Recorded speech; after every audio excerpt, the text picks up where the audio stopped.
testosterone, we have a problem.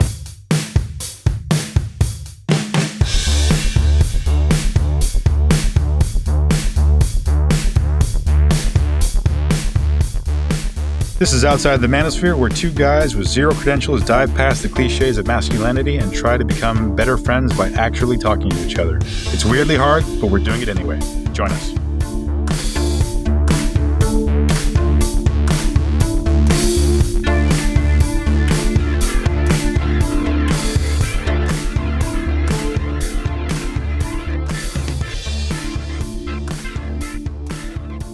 And we're recording. Yeah, we've had 35 episodes and a couple of bonuses, man. Yeah, we're legit podcast. We're all grown up podcasters now.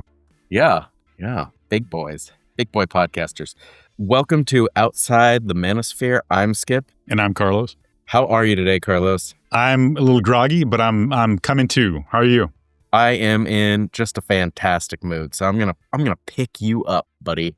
I need it. I need to be picked up. I have to ask, so why is there any reason why you're in such a good mood, or it's just a sunny day? You know, I think I'm just I'm starting to get on the right track. I feel like I've been on the wrong track for years, and I was getting ready for the show today and reading some things that I wanted to bring up or talk about. It just felt good. Good, man. I've been, hanging out with people more because of this show. And I've been going to the gym for a couple months now and haven't hurt myself, which is I always go too hard and hurt myself. And then I'm sad and broken. Yeah. and my sciatica still hurts, but it's improving. I'm doing my physical therapy exercises 4 times a day. I just feel better. I'm doing some learning extracurricularly and activating my brain. Just feels good. Nice, feels man. Good, nice. man. Yeah. Well, good. Well, so we haven't spoken since before the new year. How was your New Year? How was your birthday? What did you guys do for New Year's Eve? So New Year's Eve, we had just a boatload of people over here. I think we had 16, 17 people over here. And we have a New Year's tradition of watching The Princess Bride, which of course this year had a little extra gravity on it. But yeah, so we watched The Princess Bride and people were talking through it, and having fun. And everybody's saying lines, you keep saying that word. I don't think that word means what you think that word means, and everybody's just kind of quoting along. And there was one person that had never seen the movie there, believe it or not, which is just an American. No, Portuguese. But we've talked about what a joy that is before. Plus, they were a really vocal movie watcher, which is so fun. Where something happens. Oh, and so we came to that part where my name is Inigo Montoya. You can be my father. Prepare to die. And she goes, this is from another movie, isn't it? It's no, this is the movie. This is the origin of that quote. Yeah. So lots of just fun times. And we played the social deduction game where people get murdered and they have to figure it out. And it was just a lot of fun. So we had a real nice time. And then for my birthday, I'm pretty low key. So we went out and got an egg sandwich for breakfast and played games and watched movies. And that was pretty much it. Yeah. Nice, man. How about you? Because you did all the same things. I mean, not the same things, but you had the same events. The same events, exact same events. Yeah. So New Year's Eve was, I guess, a bore to most people's standards. We really didn't do anything. And I expected to fall asleep before New Year's, before midnight, which I did. But in my defense, I had worked an overnight shift the night before, and I didn't sleep at all. And then I didn't sleep for the whole day. So it had been 36 hours that I hadn't slept at all. So we were watching a TV show, and by 11 o'clock, my head was lolling back and then forward, and I couldn't stay awake. But yeah, that's all. We just kept it low key at home. And for my birthday, what did we do? I don't think we did anything either. But Jody got me a bunch of little gifts and things that were really, I do. The one that stands out right now, and I'm not a gamer kind of person. I don't play video games, but she got me a Legend of Zelda game. And now that I'm playing it, I'm oh, there's a bunch more. There's a whole storyline. Which one? So I played the original, I played the second one, and I played the third one. And then the one on the original, old Nintendo? Yeah. That was my first game. That was the first game I ever had because for whatever reason, Mario didn't come with my Nintendo, but Zelda did. It's a great game. Yeah, it's awesome. I've played it when it came out, and I played it just a few years ago. Yeah. When the mini NES came out, and I did the whole thing again because it's just like, it's so fun. So she got me Breath of the Wild, which is like in the middle of like there's a prequel to that one, and then a prequel to that one, and then there's like a post one, but you can kind of start anywhere. Have you played it?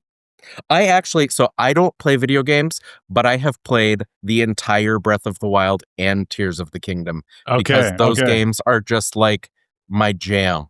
And they're so much fun. I haven't played any. We have a Switch. We have like, I don't know, 25, 30 games. Those are the only 2 games I've played because they're so cool. Well, just so playing it, I'm like, this is so much fun. And like I said, I don't play video games. Like I bought Street Fighter the other day because it was just nostalgic, and I played it for like 10 minutes. I'm like, well, I'm kind of done with this forever now. Like, but I got it used on Marketplace. It was super cheap. But anyway, but the Zelda one, it's like, it's such a big world, and like there's so much to do, and it's just so much fun. And anyway, so she got me that for my birthday, and ever since then, like she'll come in and talk to me, and I'm like not even acknowledging her. She was like, she's like, I am seeing child Carlos here. Like this is you as like an 8-year-old.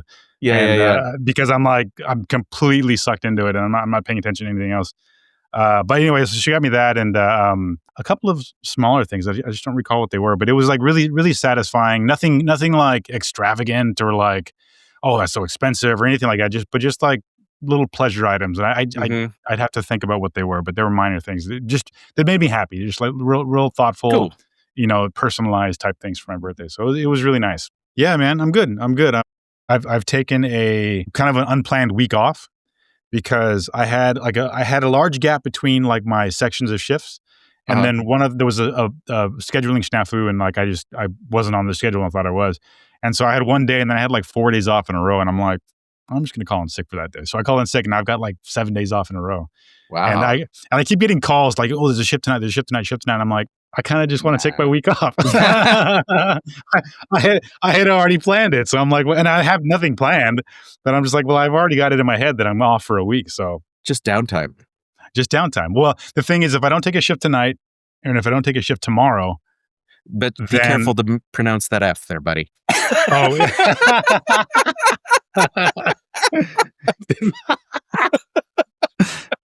let me restart. The thing is, if I don't take a shift tonight, and if I don't take a shift tomorrow, then anything I take after that will be like too close to my next block. So I will be working like 6 days in a row. You know what I mean? So like, those are my decisions, and I'm like, well, I'll just take the week off. So I don't know. I was thinking, well, like what you said about taking a week off. I mean, like I've always said, and I think the number one resource that is like, especially in the US with people, like there's a prize for busyness, but like, I know. Space is so valuable, like just time and space. And absolutely. Like, like that's when you get time and space, that's when you like grow as an individual and have thoughts that change you. And then like just even physically, after like COVID, and this is the second time this has come up today, after people took a break and their bodies healed, like there were a bunch of world records because like you need that time to like heal and improve and things like that. Right. So taking a week off it's a good thing. It's a great thing. I feel the same way. And like, I'm sure we've talked about it in previous episodes, but like, yeah, we are from a culture of just like work. Yeah. And who take pride in like coming in when their like nose is drooling and they're coughing into their elbows. I'm like, go home, man. They're like, people are they take pride in like, I'm here, I'm sick. And I'm here, I'm working. I'm I don't want you to be here right now. Like, go home. And not even for you, for me. Like, I don't want to get sick. Go home. Right. But yeah, people have this attitude of like, work. And I'm not saying that's a bad attitude to have, but there's an extreme and there's no balance. There's just like, no. Yeah. You can take time for yourself and enjoy the fucking flowers. Yeah. Not a danger in the Czech Republic, man. People get a sniffle and they're like, they go to their doctor and their doctor's like, you're not allowed to go to work for 4 days. I know. And but that's a good mindset though. I think that's it's a healthy way. I mean, I'm sure it's abused just as it is anywhere, but like, whatever, man. Like, just stay home if you're not feeling well, or if you don't feel like going to work, like, because you're just having a rough time or whatever. Like, take a day off, So this is fun. I told you about the Scottish witch, and we were burning our intentions for the 12 days.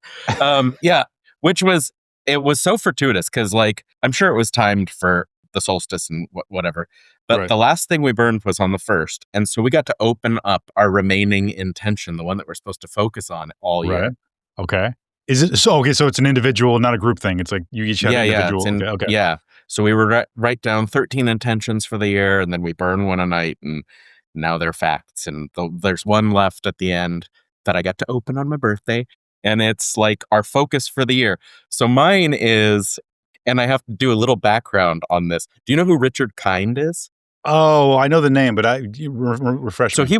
he was Bing Bong, and he's a guy. He talks like this. Yes, like yes, he's big guy. Yeah. And he's been in everything. George Clooney has a really funny story about him. And their cat box. Ring any bells? Okay. No, I don't know that story, but I do know he's close friends with George Clooney. Yeah. And we actually talked about him on a podcast earlier this year because of this, where I was talking about how he was on a show kind of making fun of himself, but he was like saying, but then, you know, I've heard in interviews with him, like, this is all kind of true. That was just like a jokey version, but he's like, you shouldn't try and hit the big time. The big time is terrible. That's when everything goes wrong. You should go for the medium time. Never be above 5 on the call list of life. You want to work consistently, but you want to be able to walk down the street without getting mobbed, you know? So my intention was to enjoy the medium time. And and you can take this, and that's the one I opened. That's the one I got. And you can take this in a lot of ways. Like there have been like a number of years now where I've just felt like I wasn't living up to whatever I could do. And I think, for one, I'm starting to move into a healthier place. But also, like, I don't need to keep starting a business every year. I don't need to keep, doing all these things. I should enjoy where I'm at. I should enjoy where I'm at and being the level of success that I'm at. And so that's kind of, this is my medium time. I'm like achieving what I achieve and like moving forward, but it doesn't need to be gargantuan. It doesn't need to be, I don't need to like overshoot. And like my little son, who I've been talking to him about just like being happy and stuff. The other day he used this, which I had said to him, and this is going to come back right now for me, is comparison is the thief of joy. And he actually used that in context as an 8-year-old. Wow. Like that's what I'm not going to compare what I could be, like this greatness, because those things never live up to their expectations. You're achieving something, and this will actually come back in a little bit. Achieving something, a lot of times we pin all these hopes for joys on it, but like it doesn't fix the problems that are making you unhappy. And I feel like I'm doing the work to fix those problems, and I am achieving things that might not be the way other people would set their goals, but I'm like way happier. Yeah, man. I don't know. It's cool. I don't know. I'm a little like dumbstruck how like progressively fucking wonderful that is. Like that is so positive to hear from you.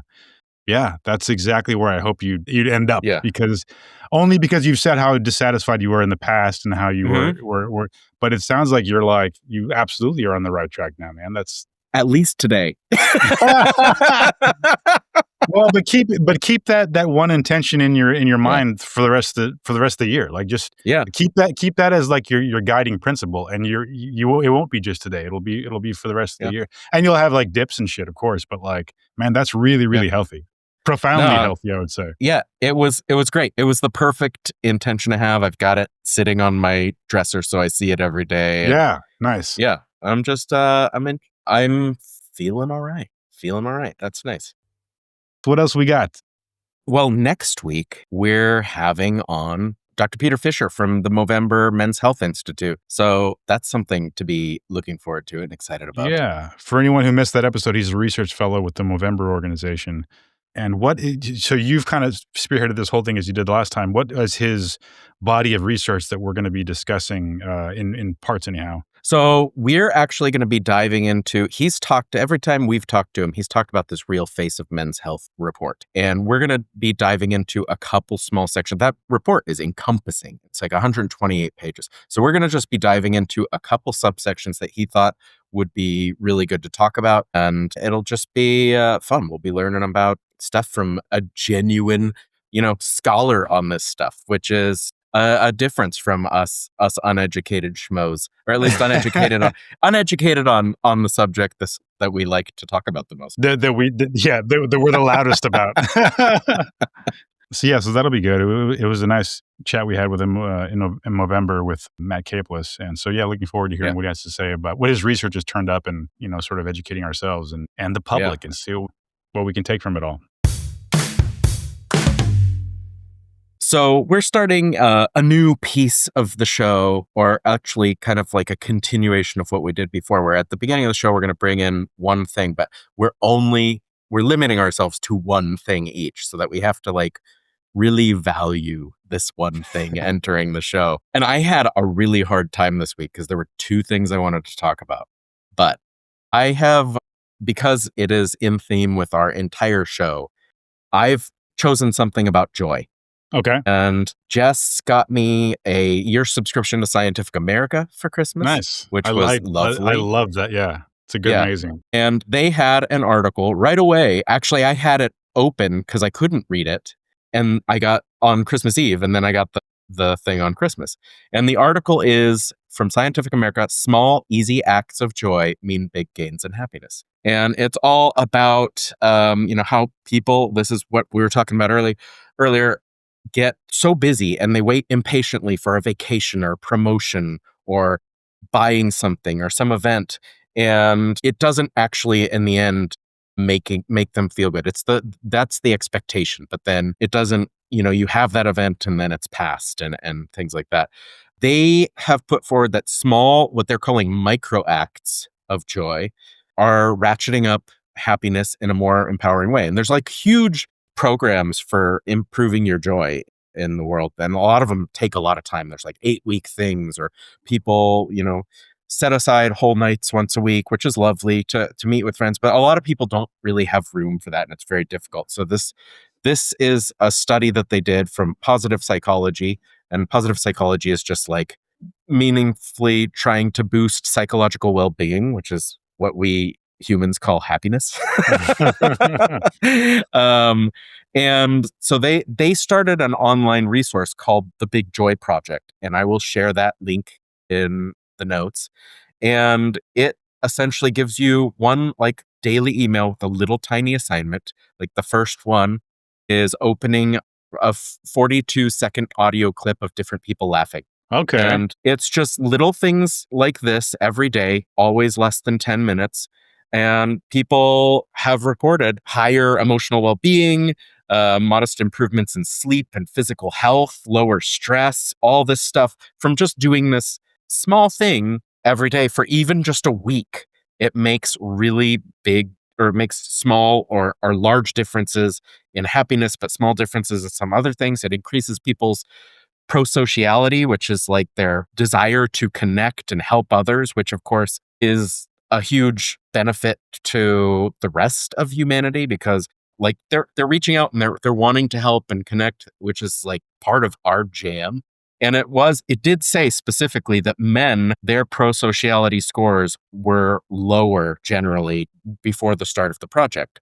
And they have the largest improvement. So like really targeted for our audience. It's just like, there's such benefits from finding joy. And there, like when I was young, I used to kind of wallow in my anger and unhappiness in the world. And like, it's hard not to do that. Like there's a lot of bad things going on, but having joy doesn't mean that you're ignoring those things. It's all about that happy warrior and like, getting that joy to sustain you as you move forward, trying to change the world positively. And so, this was just a really lovely, practical thing. It's a low lift for people that can help them feel better. So it was something, and it's like scientifically proven. They've got lots and lots of data.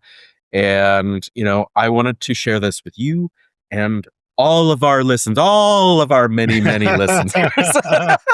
and just give them the opportunity, nay, the challenge to try and get more joy in their life. And see in the notes for this Big Joy Project. I like it, man. I see you have the Scientific American link article, which I just noticed it this morning, so I haven't had a chance to check it out. But you probably can't read it. Yeah, I was, it's probably behind a paywall, I'm guessing, yeah. But the Big Joy thing, I didn't know about it till just now. Yeah. Nice, man. It reminds me of I don't know if you've watched it. I've sent it to you guys a couple of times, both you and Jess, the Dr. Joe Dispenza, what was it? It's like one of those clickbaity sort of like self-improvement YouTube videos. We've watched it at some point, but it might have been a few years ago now. Yeah, well, I think at least it's been at least a year, because I watch it every now and then, and when I clicked on it, I was like, you know what, I'm gonna send this to Skip and Jess again. And when I checked our little group chat, I'm like, oh, that was the last thing I sent to you guys, was like a year ago. But it's dude, it's exactly what you're describing, and he describes it psychologically, like if you're living in, like, if briefly, and in paraphrase here, his is like, if an event happens to you, whether it's like your spouse cheats on you, or you get passed over for promotion, or some shitty thing happens to you, and you're like stewing on it. The next day you're still stewing on it, and the day after you're still stewing on it, and people ask you like, what's wrong? Well, this happened to me a couple days ago. And then like 4 months later, you're still kind of sore about it. And they're like, what, like, oh, you're in a bed. Well, yeah, I'm in a bed. Normally I'm fine, but like today it just really bugs me. This thing happened to me 4 months ago. And how the repetition of that thought creates a pattern of behavior, and that pattern of behavior turns into like a characteristic when it becomes years. You know what I mean? And like, that's what you were describing. And I think once you catch that shit, though, that's what I'm saying. Like, what was it recently that you did? I don't know. You had mentioned that very thing, though, where you had like noticed a behavior of yours, and I'm like, well, that's it. That's key. That's the first step towards changing, is you notice your own thoughts, and once you catch them, like you don't let them go by anymore, and you don't live in them any longer. You know what I mean? It takes work and it takes some time, but that's the way to start. Go ahead. Anyway, you guys should rewatch that video, especially now with this mindset that you have, because I think you're less likely to.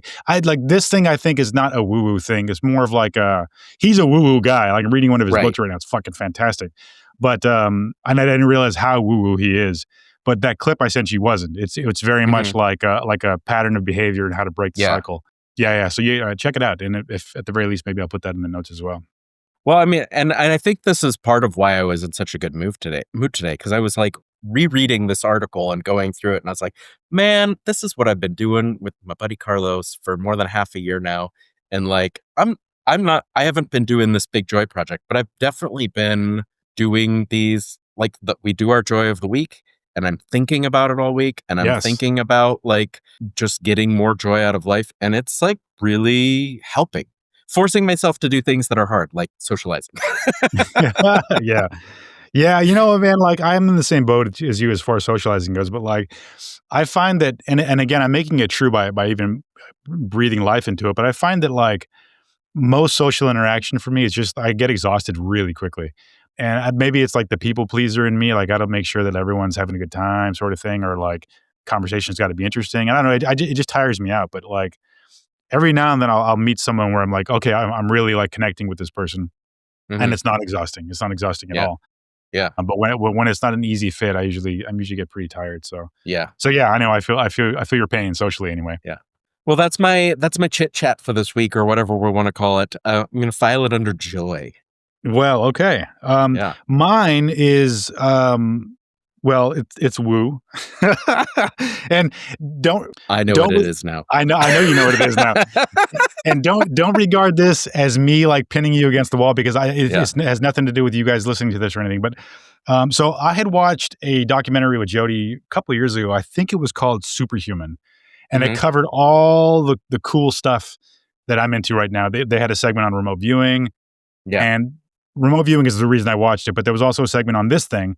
And it's probably the last of like the woo subjects that I was like, I don't know about that. Because I remember watching the documentary, I'm like, well, they just kind of glazed over this thing. And it didn't, I wasn't convinced. And I was like, okay, that's too unbelievable. And the subject was, there's a school in England, there's a school in Utah. They're all over the place. They're in India. They're all over the world now. And it's not one school. It's not like a single business. There's like different modes of achieving what I'm about to describe, where they blindfold children, like fully blindfold them to where they can't peek and they can't see anything. And these kids start off small with like, okay, what color is this construction paper that I'm holding? And they reach into their mind and they're like, it's blue. And it is blue. And they're getting it right like 100% of the time. And it goes from simple shit like that to like, okay, I'm holding a book. What sentence am I pointing to? And they're reading the sentence out of the book.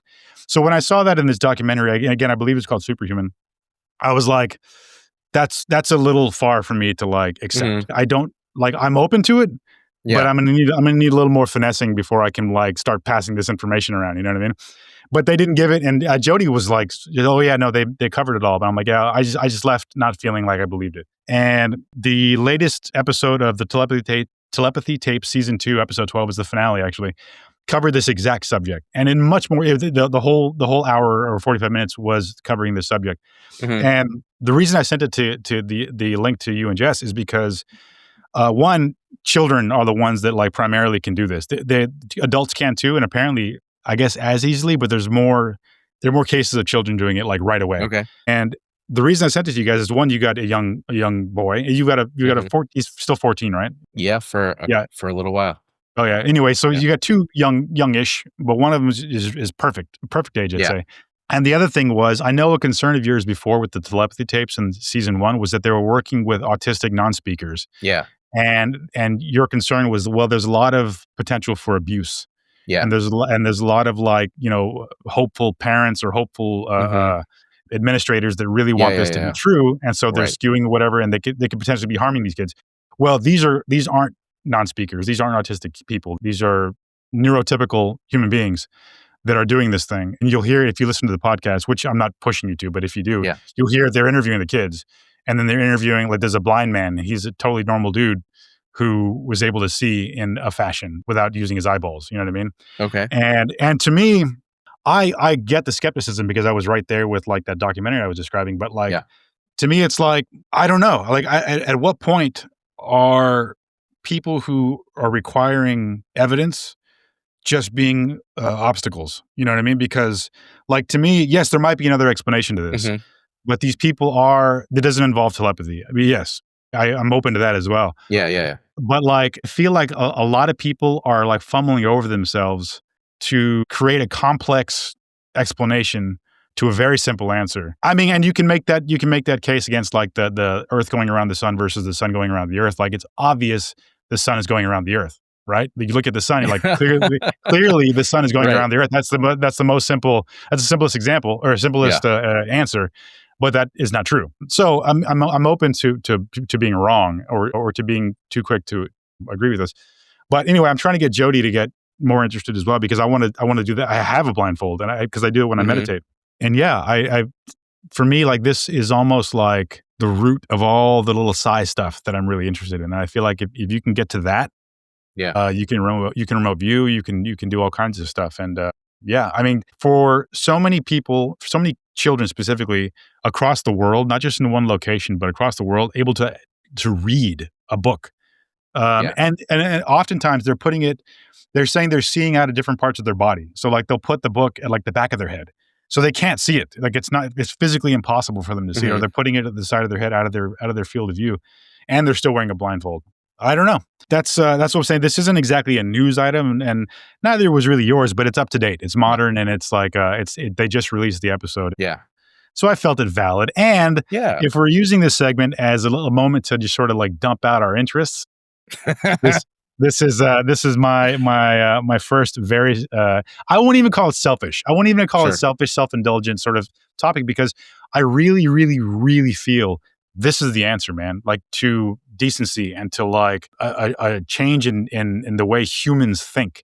That if we can all get on board with this sort of thing, like, this can change the world in a really, really constructive way. So it is self-indulgent because I want to talk about it, but it's also, I think, extraordinarily helpful. If people weren't worried about like losing their careers over putting their academic standing behind the research, you know what I mean? People won't even touch it. And that's like, it's a problem. They won't even touch it because it's like, no, I'll be disgraced, or I'll be laughed out of my scientific circles, and I'll never get funding again, or I won't get a job, or I'll lose tenure or something like that. You know what I mean? So I don't know. That's my rambling for our first sort of news, sort of independent topics segment of 2026. Well, I love this journey for you, and I will I'll listen to the podcast, but you know me, I'm a bit skeptical, so I'm not quite there. But I'll listen to the podcast. All I ask is listen to your debunking stuff. That's fine with me, but listen to the podcast first. Just listen to it. I think that way you'll at least be like wedded into moving forward, and then listen to your debunking stuff, and maybe you'll change your mind. But at least you'll be open at the start. You know what I mean? Yeah.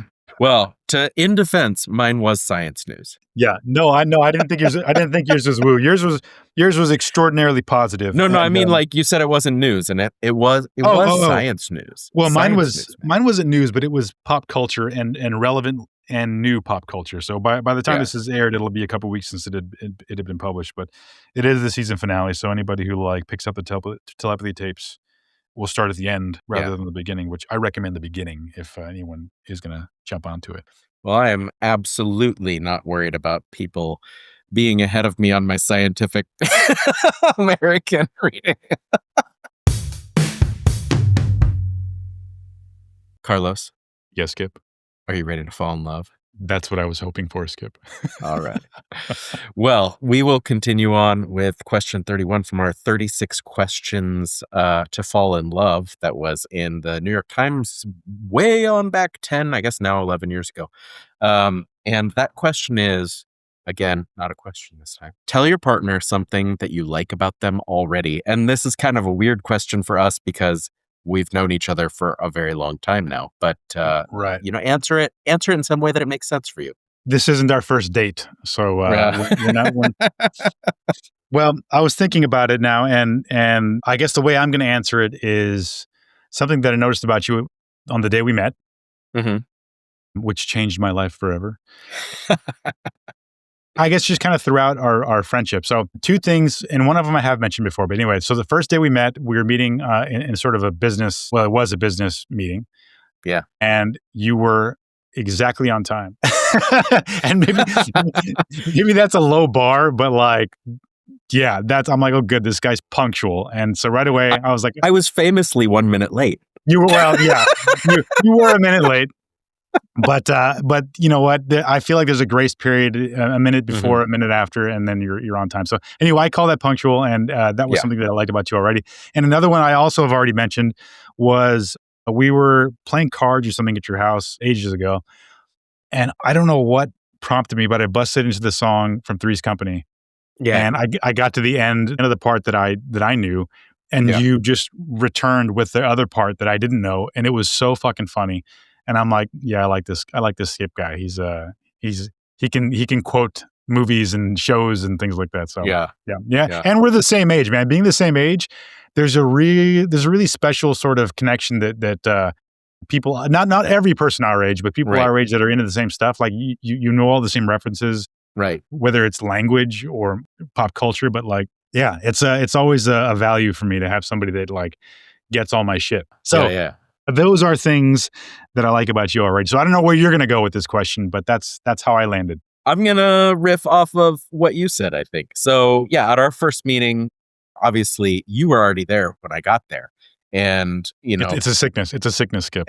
But no, like that's kind of how I'm usually like, on time is late kind of person. But in Prague, I mean, if you're there within a half an hour, you're on time. So like meeting another person that was just even close to punctual is nice, but like you were there waiting. You were actually on time, and you were a well put together gentleman. I remember that like you contacted me about meeting because we were in kind of the same line of work with doing visa business stuff. Sometimes when I get these messages from people, I'm like, oh man, geez, I'm going to go meet with this person. Or, like sometimes you try and push it off or something. I really didn't know what to expect, but it was just like a really nice meeting and a conversation.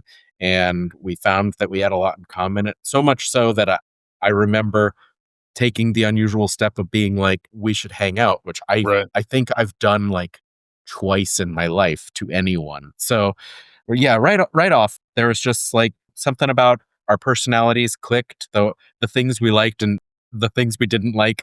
Right. And I will say that I've enjoyed how comfortable with, and you might not agree with this, but how comfortable you have been with being yourself. It's something that I always am very attracted to in people. This kind of not just genuineness, but like a comfort with things that you like or deficits that other people might perceive or some, like you could never learn Mahjong. and you didn't give a shit. It was great. You would win, you would do fine, but like you could never remember all the rules to Mahjong, and it wasn't like we could rib you about it, and you were like, fine. And I wasn't embarrassed. I wasn't embarrassed about it. No.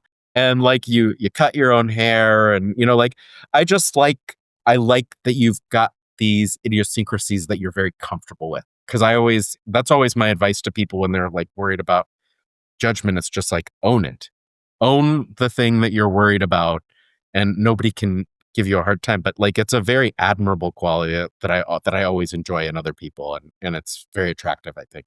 Yeah. Well, thanks, man. It's a high compliment. I appreciate it. That's really nice. So that's it. And now we're that much closer to falling in love. Well, yeah, we're like 91% to love.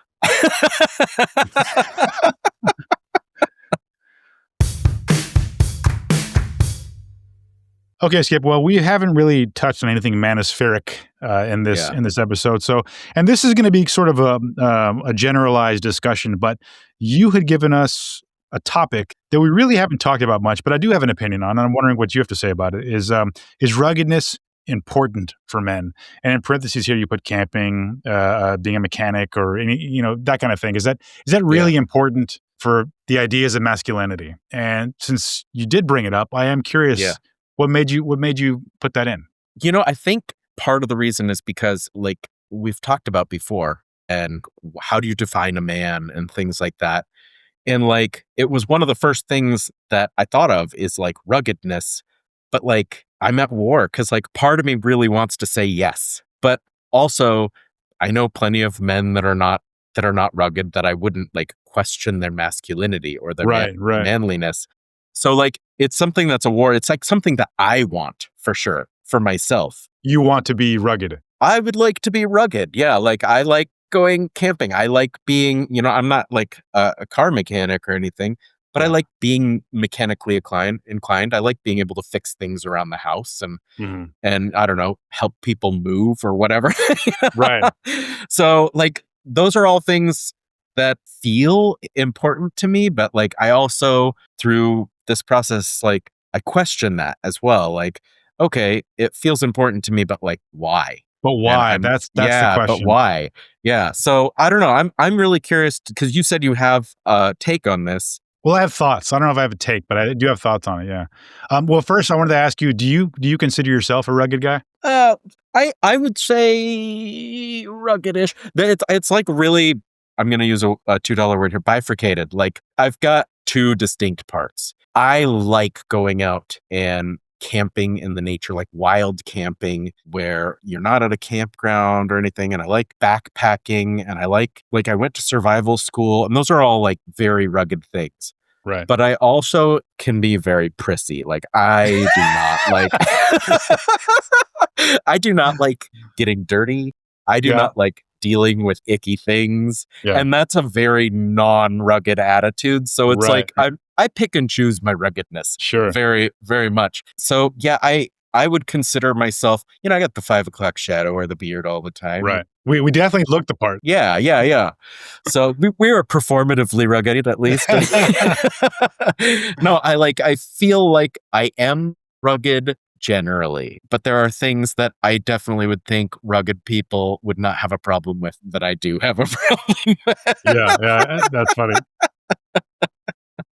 Well, I agree with you, and I feel the same way about myself. And like, I mean, I've done things that would be objectively considered rugged and harsh, like physically harsh, that I think your average, cupcake couldn't handle. But like, I was having a conversation with a coworker recently, and we were talking about bow making, because like there was a period of time where I had a compound bow, I had like a long bow, and I was interested in making my own bow. And this is all like extremely surface level, because I never really shot the bows. I just had them. Right. You know what I mean? But he had gone a step further and made his own bow. He would go hunting. He would go camping. He would do all these things he learned. He did all the things that I was interested in, but he actually did them. You know what I mean? Right. And I was thinking, and I was saying how, like my whole adult life, I'd never really been interested in camping, because hitchhiking and traveling the way I've done, I wouldn't pitch a tent for the most part. I would just sleep outside on the side of the road. Sure. Under the stars and, in the elements. And it was uncomfortable. I mean, that is camping. That is camping.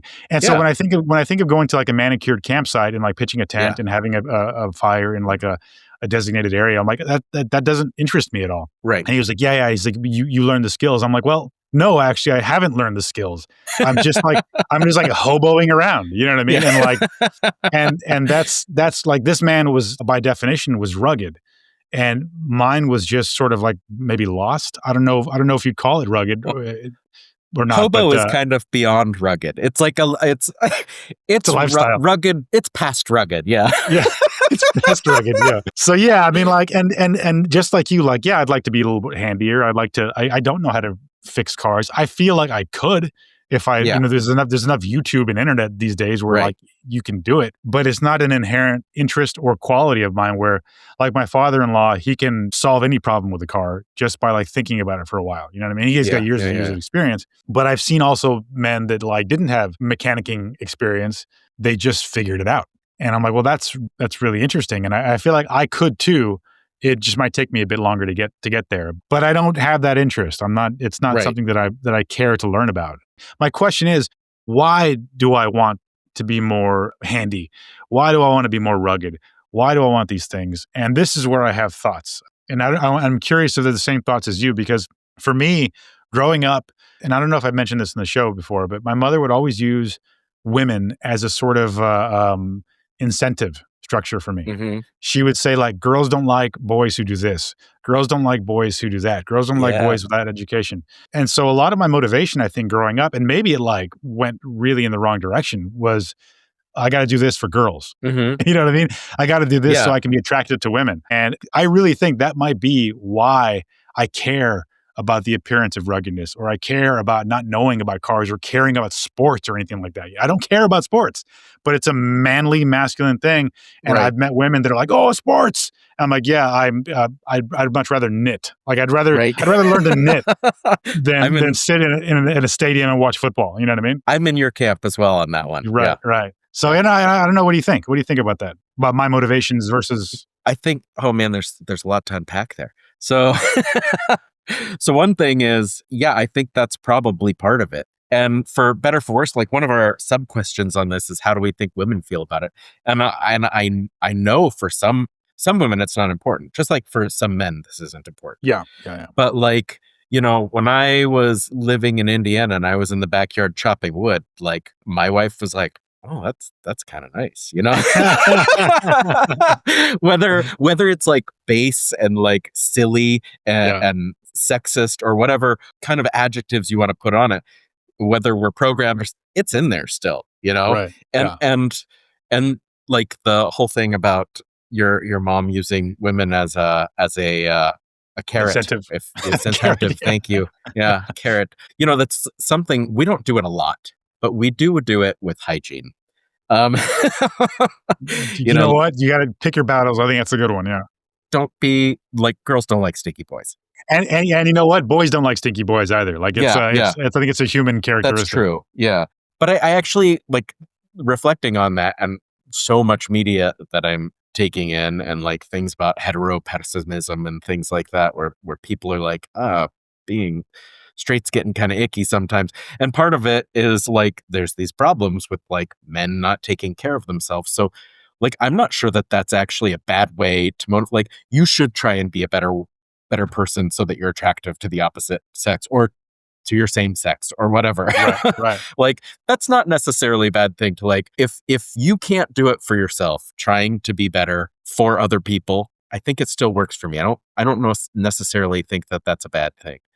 I'm conflicted by it, because you're right. I agree with you. And I think for a heterosexual male or female, using the opposite gender as a potential partner and what they expect in a potential partner is not just useful. It's like it's a life tip. You know what I mean? Right. But making it kind of the centerpiece of like motivation. And I'm sure there were other motivators that were used around the house. Money probably too. Yeah. But I don't know. I guess the real danger, and that's why I don't want to be flippant about the way that we do this or talk about that, is the point of that is not to reduce the people that you like to possessions or to objects or anything like that. Yeah. It's to say like, human beings that are will not like you if you don't behave well and meet certain capabilities and standards.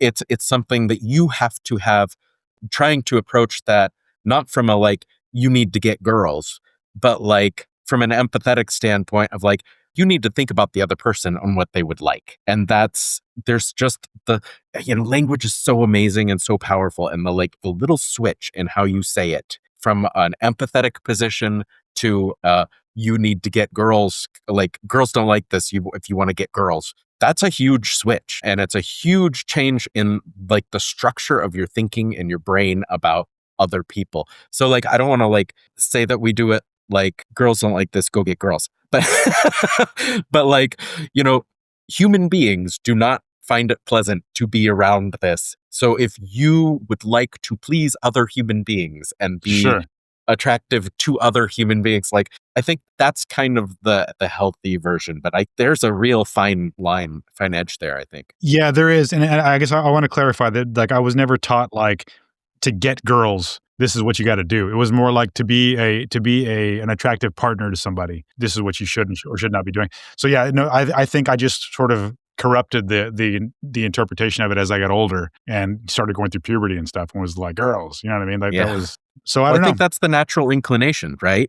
And that's like part of what a lot of the manosphere is about, is dudes being angry that they can't get girls, which are not. I don't get it. I brush my teeth. Yeah, they're not human beings to them. They're objects that they deserve, right? Well, that's like, the thing. That's not the way that things work. Yeah. Well, that's the thing, is I feel like that message, at least maybe my interpretation of it was like, if you want to win this, this is what you got to do. And I don't know. I think a lot of males maybe have the same sort of corruption in their mind that I did. And just haven't broken free of it. In fact, well, this is just a weird side note, but like that person that I had mentioned with the bows, I was talking to another coworker in there. I was like, yeah, me and that guy are like really, really similar. And she was like, I don't see that at all. Because like she didn't think highly of him. And I was like, well, I do see where that comes from. I get it. I was like, but the level of interest that he and I had were like right at the same. And he's like 50, so he's right around the same age as me. And I was like, but I also understand where that's coming from. And I kind of view myself as having broken some of these patterns that maybe he hasn't. Yeah. And realizing that whole like, oh no, I'm corrupting this idea that was instilled in my mind, where maybe this person hadn't, or some other way that still made him somewhat maybe a toxic seeming to a woman. Yeah. So yeah, I don't know. I think there's a way out. You just got to like be mindful of it all and catch it as we were saying earlier. Well, I guess I would quote the great Pat Benatar and say that love is a battlefield. Like it's difficult even in the best of times. And like just showing up and just having hygiene, that doesn't guarantee you anything. It gets you like a seat at the table. You're arming yourself for the battle of love. Right. With the appropriate things to try and wage this battle. If we're going with this metaphor of Pat Benatar, not my metaphor. I don't view love as a battle, but trying to take this Pat Benatar metaphor. And for the record, I think it's important to note that I don't like Pat Benatar. I don't feel strongly about certain musicians, but like I never liked her music at all. You're just too straight. I guess so. Is she like a big gay like celebrity or what? I don't know. I associate her with, so like I had a gay roommate. My first roommate out of high school was a friend of mine, and he loved Pat Benatar. And like, I don't know, I guess I've always just associated Pat Benatar with queerdom, I guess is the right word. Okay. I don't know. Sure. And for right or for wrong, I think that she is sort of like a avatar of, I don't know. I hadn't heard that.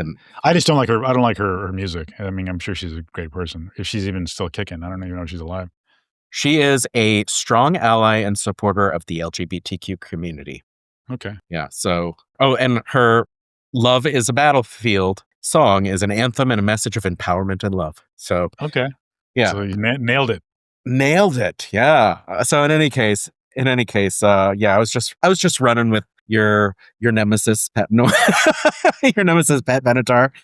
I guess before we like go off the rails here, like I'd like to know, how do you think women feel about ruggedness? So I think it's similar to what we were just talking about with men too. So I think that like for kind of very stereotypical kind of people that are into those stereotypical roles, men and women, they both like men rugged, you know? Mm-hmm. And then as you move away from that, like I don't think anybody would call Timothée Chalamet rugged in any. I wouldn't think of him in rugged in any sense, but he's sort of like a really attractive young thing for people now. But then there's people like you and I and like my wife and people that are like, you know, we've learned things, we've evolved a little bit, but at the same time, there's still this attraction to it. So I think women kind of fall along that same spectrum where some women want to be above it. Like my wife always is like, I'll love you no matter what you look like and whatever. But like when I have muscles in a 5 o'clock shadow, it's better. She won't say that, but I know if I'm chopping wood, it's a good thing. There's things that are just kind of like hardwired into us at some point that you either like they're there forever or you'd have to do work to undo them. And I don't necessarily think that that's a bad thing. It's definitely something of our age, I think. And I feel like a lot of it also has to do with maturity. And I think like, like a woman, whether she's, 21 or like 65 or whatever, doesn't mean she's mature just because she's 65. And like, I think of like, we were watching White Lotus season 2 recently, and there was one girl. Yeah. Have you seen White Lotus? We love White Lotus. It's bananas. So without spoiling anything for people who haven't watched it, though, there was a girl who kind of had a choice between two in season 2. Had a choice between two men. One of them was like a softie, and the other one was like bad boy. You know what I'm talking about? And yes, kind of. So the girl was like, she got along great with the softie guy. Maybe she was a little bored because he was really respectful. He asked for permission to kiss her, and like soft spoken, not aggressive. Maybe not assertive is probably another way of putting it. Sure. And then the other one was like borderline at times and outright disrespectful to her at other times, but she was into him. She had like I mean, she was a great actress. She had like the girly smile and like all that kind of thing.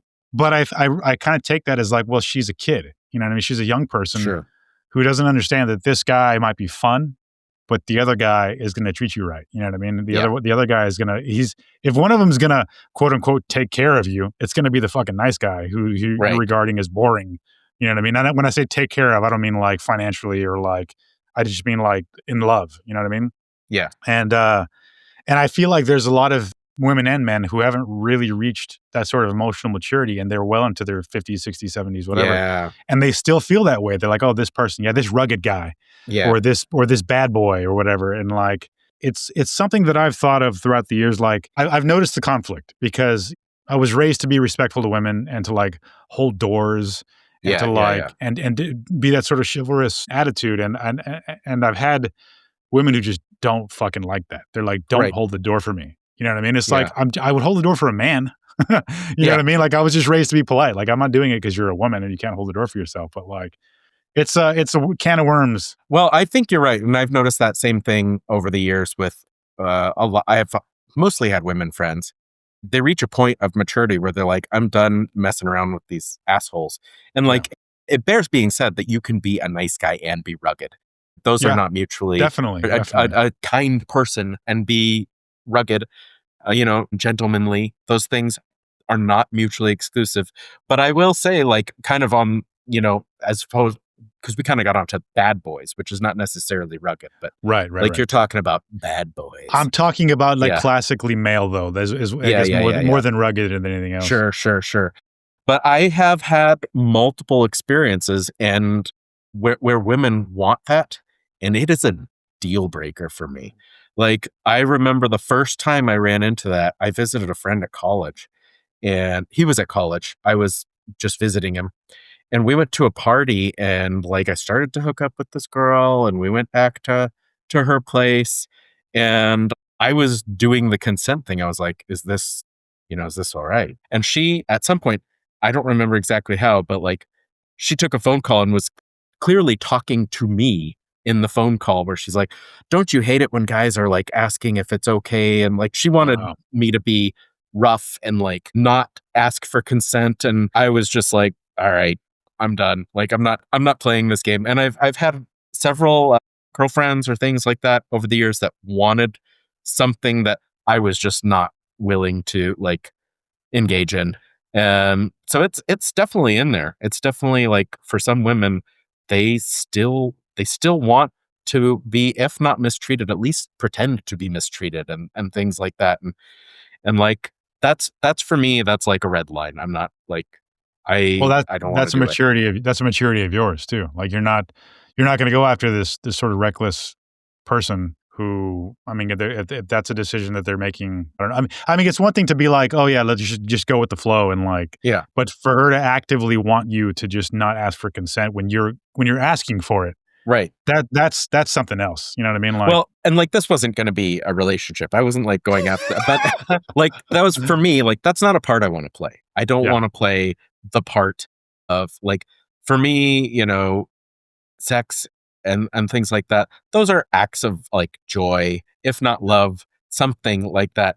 I don't want to like take it to a dark place. That's not my jam. You know, that's not my mix. And like, if there are people out there that like that and they have, you know, good consensual relationships, I'm not like trying to poo poo whatever you're into, but like for my mental state, like I don't want it to be tarnished like that. I don't want anything like that.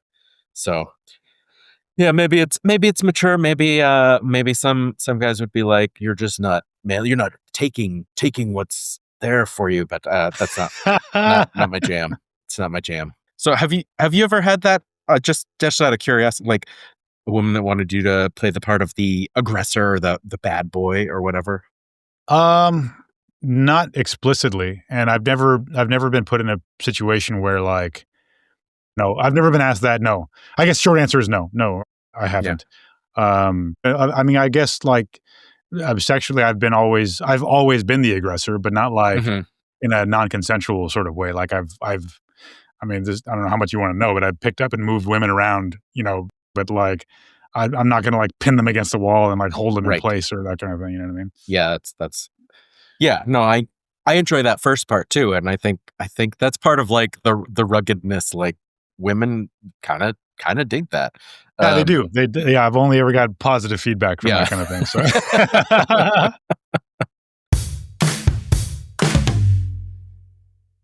All right, Skip. Well, as we round this out, I'd like to know what your joy and or joys of the week are. All right. Well, as I said, I'm engaging my brain again.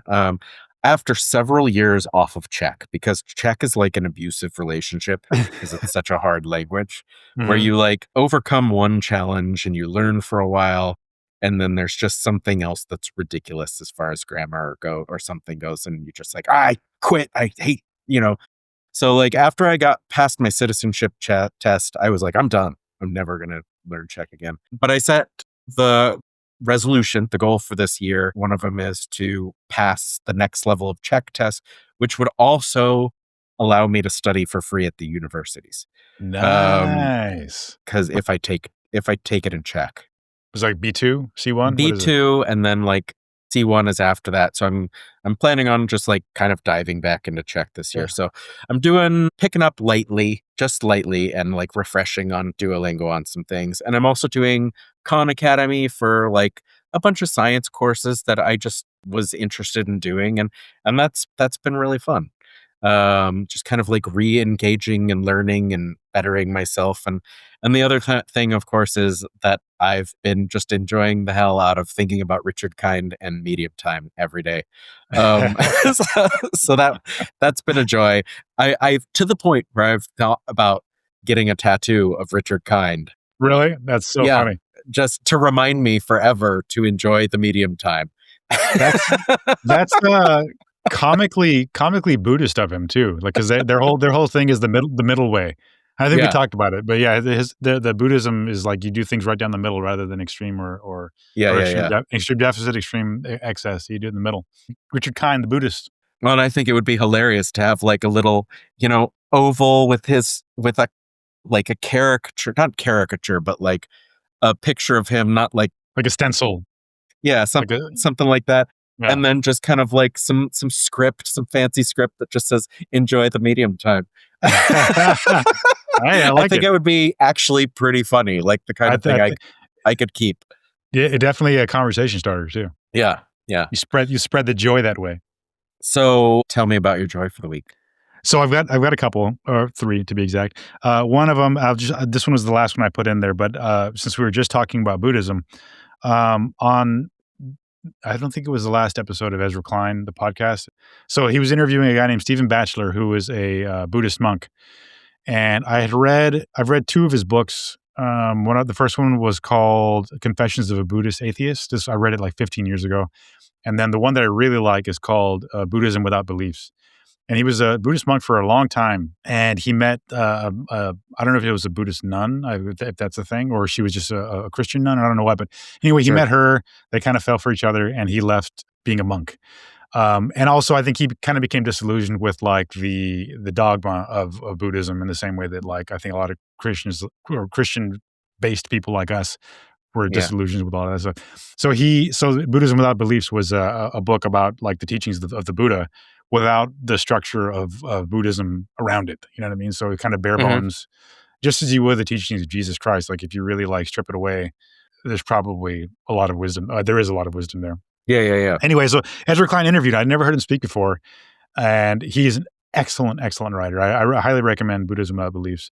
Yeah, so anyway, that was just a joy hearing him and seeing that he's sort of, I mean, not that he's made the big time. He's been probably a bestseller. I don't know, but anyway, there was a joy to hear him. Another joy was I had a pretty difficult call my last shift, and it went south pretty quick. And I mean, the guy survived, last I'm aware, but he wasn't doing well, and it was my patient, and it was just pretty stressful. And I've just been kind of processing it for ever since. So my whole thing was like, I've wanted to write short stories about like my experiences as a paramedic, but as I'm writing them out, I'm like, well, I can't use like the factual information because it's, patient confidentiality, and I don't want it to be too close and this and that.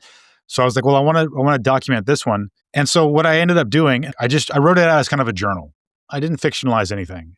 And I didn't write his name. I didn't write his age. I didn't nothing like that to identify him. But like I wrote out what happened in the call essentially. And at the end of it, I put a numbered list of things that I learned in that call, and it was really, really helpful. And it was I'm probably going to go back and reread it just for myself, and obviously just for myself, but like just so I can say, oh yeah, that's how I do that. And that was my first experience using this tool, and I should notice this thing better next time. And like, you know what I mean? Just like all the little things that I wish I had done a little bit better. And anyway, it was, I look back on it now, and wasn't exactly a joyful experience, but it was a joyful moment writing it out to where I know now, okay, this is what I'm taking from it. This is how I'm learning from it. And now I can I wasn't stuck. Like not moving on from this call or anything, but like it's been on my mind. Right. So yeah, that was nice to like kind of find a good balance of like, this doesn't need to be an artistic endeavor for me at the moment anyway. This can be just like a healing process for me where I can like write out my thoughts and process it. So yeah, and you had something to get out of that experience still, clearly. So, definitely. Yeah. And lastly, I am going to my very first, I guess it's an hour long. I'm not sure. Reiki session tomorrow. I'm having where I'm paying for it. I've had a couple of like Reiki moments that were like Reiki samples, but this is like a Reiki session with somebody. So yeah, I'm really, really, really looking forward to it. I have high expectations. I kind of wish I didn't, but I do. Yeah. And that'll be tomorrow, 11 a.m. And I'm looking forward to it. That is a legit and exciting joy and expectation of mine. Well, that's fun. I don't think I told you this, but my first girlfriend in the Czech Republic, like licensed or took classes and practiced Reiki, but she didn't like do it for work. She just had like taken classes, and she would call herself a witch, like unironically. Completely unironically. She'd be like, "No, I am a witch," and Yeah, well, this is also kind of a step towards my learning it as well, because I'm in full belief with being able to manipulate energies. And I wrote a quick side story here. Is the first time, I don't think I've mentioned it on the show before.